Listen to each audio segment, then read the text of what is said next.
Hi guys what's up. तो आज है 12 जुलाई और आज है अंबानी जी के बेटे का शादी।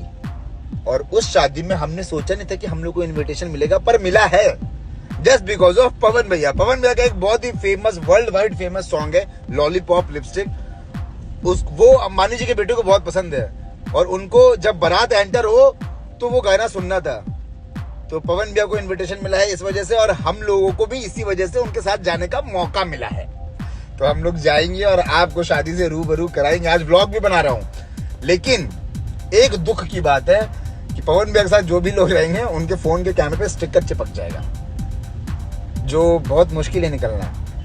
लेकिन फिर भी हम ट्राई करेंगे कि निकाल करके वीडियो बनाए। पर अबे अंबानीज हैं वो और हम लोग कुछ नहीं। मैं तो फिर भी कुछ हूं। और ये क्या है भाई, बताओ क्या हो भाई तुम? भाई मैं वो अबे जो ये होता है नाखून, होता नाखून।